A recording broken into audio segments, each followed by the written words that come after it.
બાગેશ્વર ધામના ધીરેન્દ્ર શાસ્ત્રીજી છે.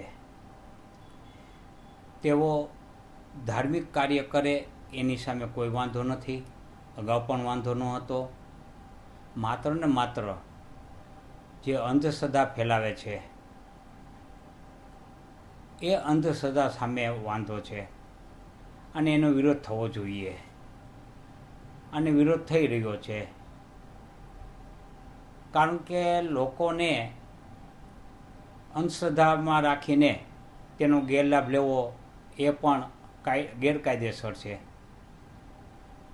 પરંતુ કેટલાક સંગઠનો પ્રેરિત આવા કાર્ય થાય છે અને લોકોને અંધશ્રદ્ધા તરફ તે દોરી જાય છે.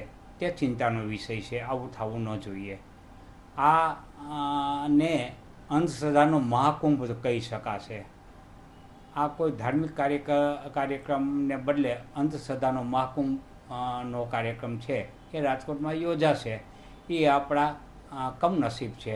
આપણે એને રોકી શકતા નથી. ખાસ તો ભારતની વાત કરવામાં આવે તો અનેક લોકો છે તે અંધશ્રદ્ધામાં માનતા હોય છે. તો આનાથી બચવા માટે શું કરવું જોઈએ લોકોને?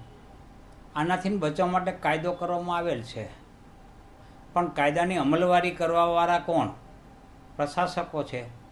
પ્રશાસકો છે એ રાજકીય દબાણ હેઠળ કાયદાની અમલવારી કરતા નથી. કારણ કે અહીંયા મતનો પ્રશ્ન આવે છે. આવા લોકો સામે સખ્તાઈથી પગલાં લેવા જોઈએ. આવા લોકો સામે કાયદેસરની કાર્યવાહી કરવી જોઈએ અને આવી અંધશ્રદ્ધાઓ ફેલાવતા બંધ થાય તેવું આયોજન કરવું જોઈએ. દિન પ્રતિદિન પ્રજાને અંધશ્રદ્ધામાં ધકેલાતી જાય છે. જે અંધશ્રદ્ધામાંથી બહાર લાવવાનું સરકારનું કાર્ય છે એ કાર્ય કરવામાં સરકાર નિષ્ફળતા દાખવે છે અને ઈરાદાપૂર્વકની ગુનાહિત નિષ્ફળતા દાખવે છે. ખાસ તો ચમત્કાર એવું કંઈ હોય છે ખરું? કાંઈ ચમત્કાર તાંત્રિક કાંઈ નથી હોતું. તમે કોઈ પણ ભૂવો હોય, કોઈ પણ ચમત્કારિક બાબા હોય, કોઈ પણ અઘોરી હોય એને મારી પાસે લેવો, મારી ઉપર મેલી વિધિ અજમાવે, હું આવવા તૈયાર છું. આ બધું ડીંડક છે. ક્યાંય કોઈને નુકસાન કરી શકતું નથી. પોતાના કર્મો જ પોતાને નુકસાન કરી શકે. બાહ્ય આવા તાંત્રિક બાબાઓ કે જે કાંઈ અઘોરીઓ કે જે કાંઈ હોય તે કોઈને કાંઈ નુકસાન કરી શકતા નથી. એટલે એ બધી માત્ર ને માત્ર ભય ફેલાવાનું અને ભય ફેલાવીને જે અસરગ્રસ્તો છે એનો લાભ લેવાનો હોય છે. આપ જાણો છો કે આવા અસરગ્રસ્તોના લાભ અનેક પ્રકારે લેવાય છે. શારીરિક શોષણ કરીને લેવાય છે, આર્થિક શોષણ કરીને લેવાય છે.